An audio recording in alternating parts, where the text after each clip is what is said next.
Robert Lemon, known to his loved ones as Rob, was a man with a heart of gold. From the outside, his large stature and tattoo of his last name on the back of his head might appear intimidating, but those close to him knew that he was a gentle giant, a big teddy bear with a kind soul. When Robert and his wife Sabrina first met, they instantly connected.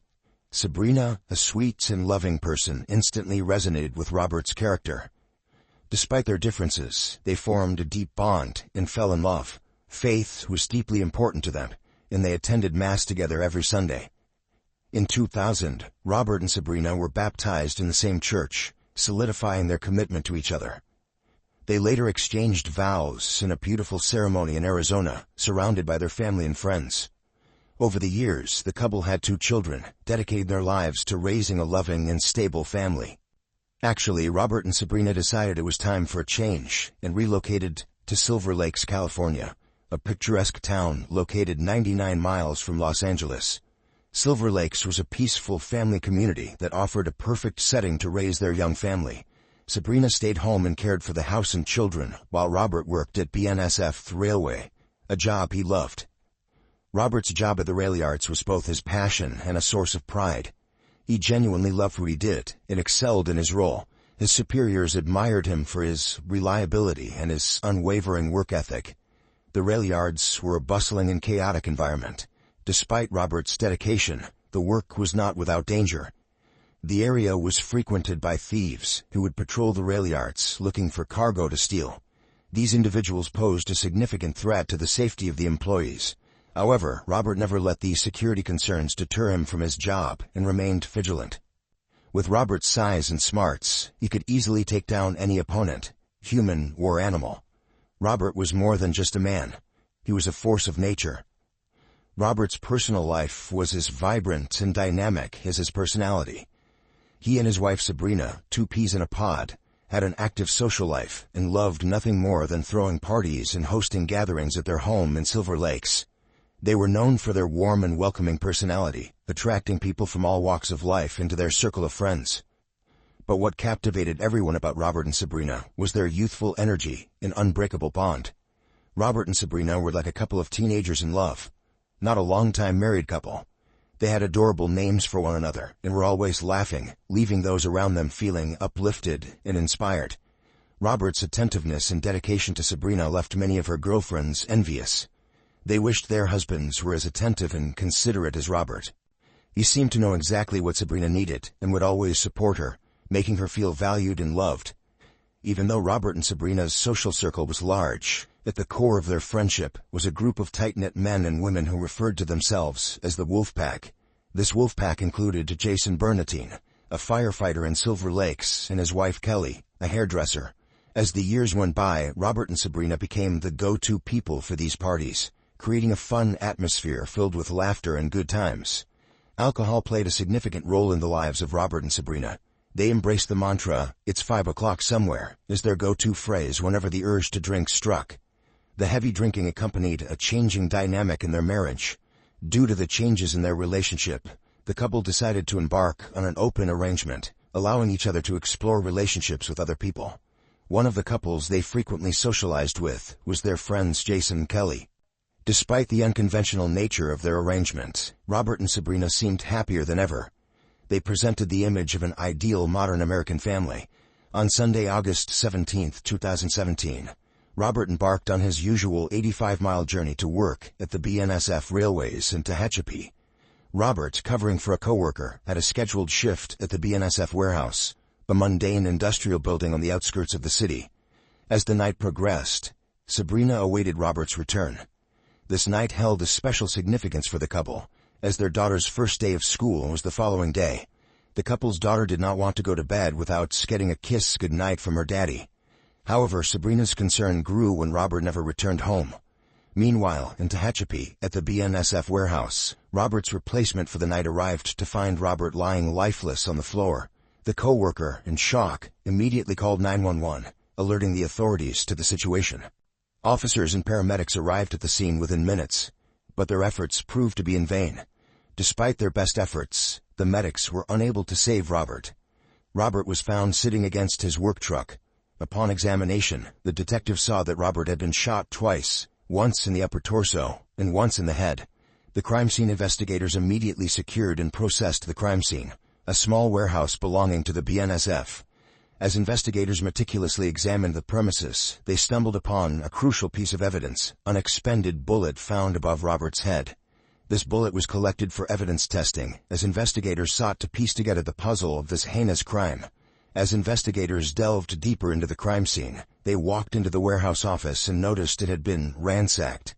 Drawers were pulled out, their contents strewn across the floor. Shop manuals, binders, and important documents lay scattered about, seemingly tossed aside in a haphazard manner. Initially, the detectives at the scene believed that the killing of Robert was a crime of opportunity.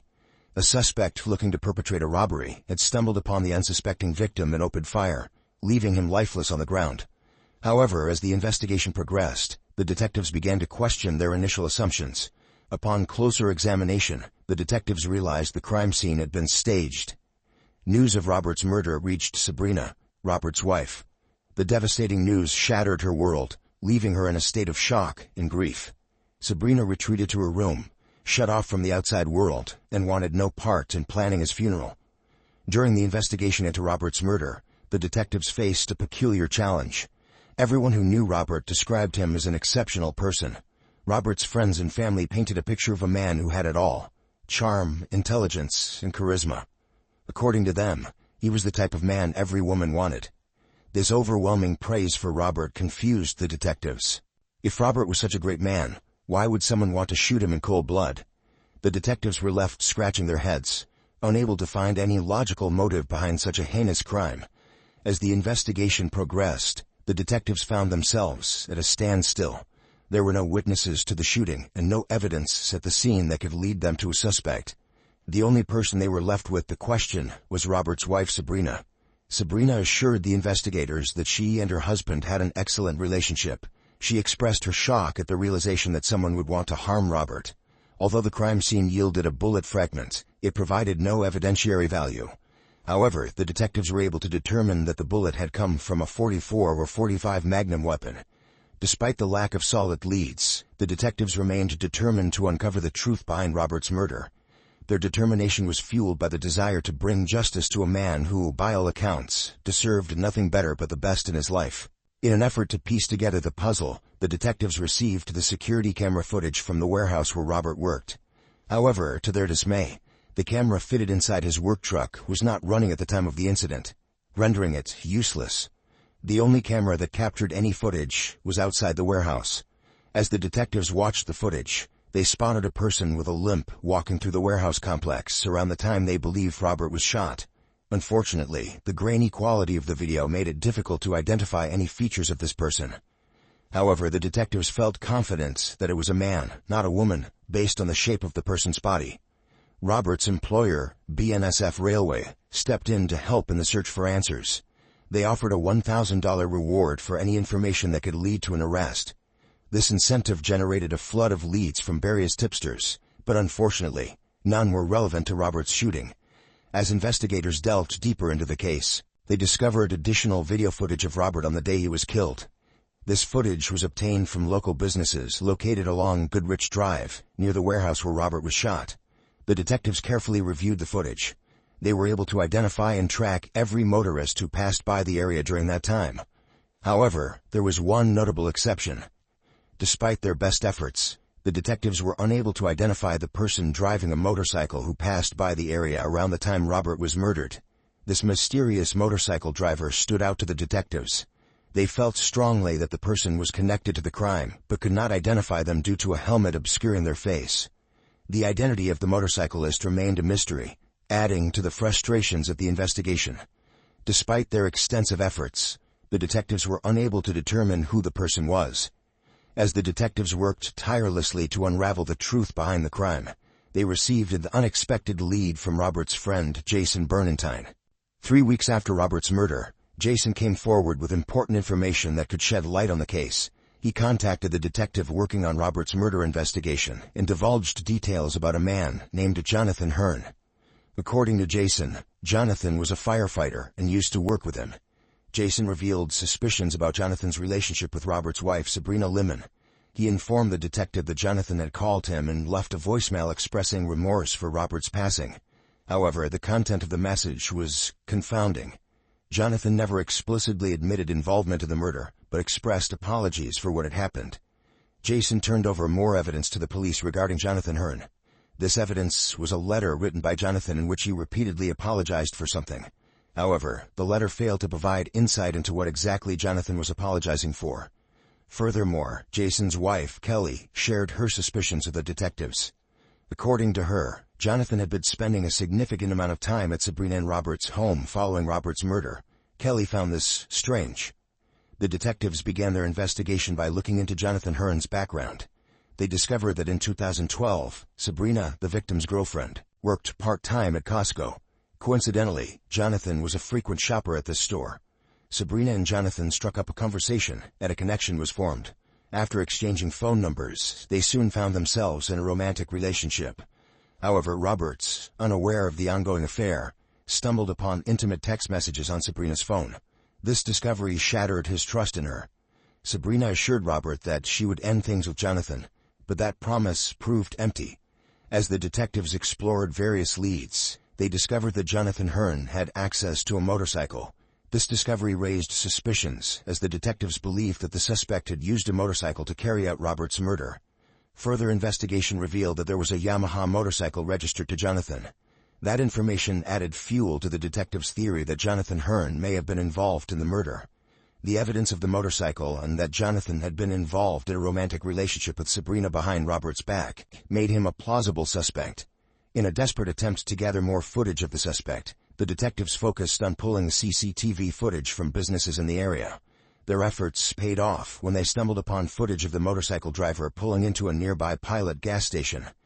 The detectives found more footage of the suspect in the convenience store, where they were able to see the suspect wearing a red bandana to conceal his face. However, with the helmet still on, they were unable to identify the suspect's features. Despite their suspicions, the detectives found themselves in a predicament. Without concrete evidence linking the motorcycle driver to Jonathan Hearn, they could not make an arrest. The lack of visual identification left the investigation at a standstill. However, the detectives remained convinced that Sabrina was involved in the murder. They knew that if their theory was correct, Sabrina's lover, Jonathan, was likely the culprit. Determined to catch them in the act, the detectives placed a wiretap on Sabrina's phone. Their hope was to intercept any incriminating conversations between Sabrina and Jonathan, providing the evidence they needed to bring justice to Robert's murder. Sabrina and Jonathan spoke often, and their conversations were mainly centered around God and religion. However, there were moments when Jonathan delved deeper into his beliefs, reciting Psalm 51, also known as the Tale of David of Bathsheba. This psalm, which delves into the consequences of adultery, caught the detectives' attention, as they wondered whether their discussion had a deeper meaning. Determined to get Sabrina and Jonathan to open up, the detectives devised an ingenious plan. They called Sabrina and lied, telling her that the detectives had found DNA evidence at the scene linking the suspects to Robert's murder. This ploy was designed to provoke a reaction from Sabrina and Jonathan, hoping it would prompt them to discuss their involvement in the crime. As soon as the detective hung up the phone with Sabrina, they immediately listened in on the wiretap. Sabrina wasted no time in calling her lover, Jonathan. During the call, Sabrina and Jonathan never explicitly admitted to killing Robert. However, the detectives felt the conversation was telling. Neither of them seemed thrilled at the news of the DNA evidence, leading them to believe that they were hiding something. On November 18, 2014, detectives were granted search warrants for multiple locations related to Robert's murder. These searches were crucial in gathering evidence and piecing together the puzzle. At one of the search locations, the home of Jonathan, detectives stumbled upon a Yamaha motorcycle, a helmet, a red bandana, a backpack, and other items. That same day, the detectives arrested Jonathan and Sabrina. Following the arrests of Sabrina and Jonathan, Sabrina was taken to the police department for questioning. During this 4-hour interview, Sabrina adamantly denied having any involvement in her husband's murder. She maintained her innocence and refused to implicate herself in any way. Despite the efforts of the detectives, no evidence could be found to connect Sabrina to the shooting. As a result, the detectives were left with no choice other than to release her.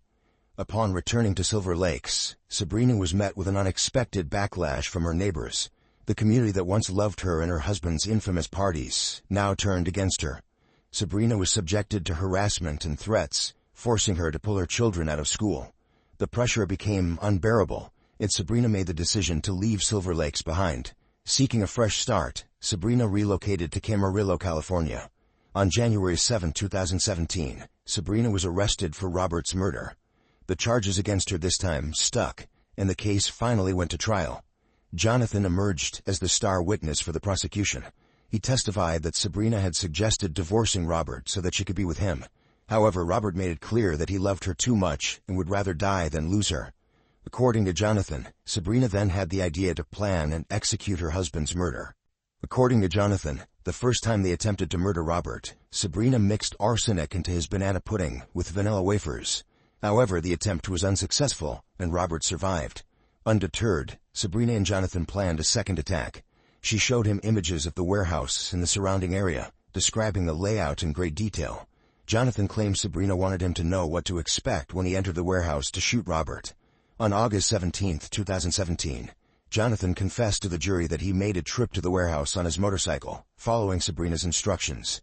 He arrived and confirmed the CCTV footage that showed a man with a limp entering.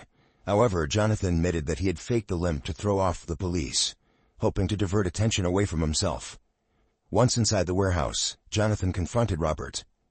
He admitted to shooting Robert, following Sabrina's instructions to make the scene look like a robbery.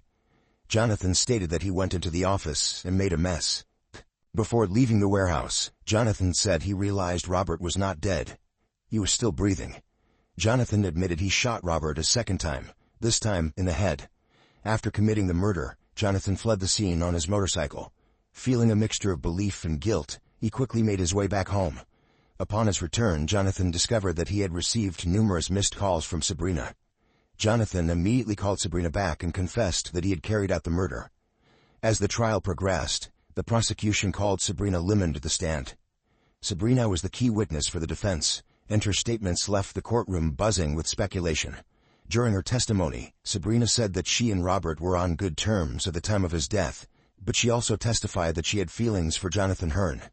Sabrina admitted to having a romantic relationship with Jonathan, but insisted that she never planned on leaving Robert. She claimed that she and Jonathan were merely exploring their options and exploring a future together, while still committed to their respective marriages. However, the prosecution argued that Sabrina's actions did not align with her claims.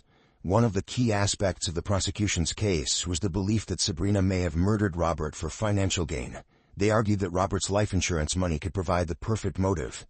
However, Sabrina denied the allegations, stating that any funds she received were placed in a savings account for their children's living expenses. She claimed that she never intended to use the money for her own gain. Sabrina insisted that she had no prior knowledge or involvement in his death. However, the prosecution presented evidence to the jury that showed Sabrina did not act like a grieving widow after the shooting.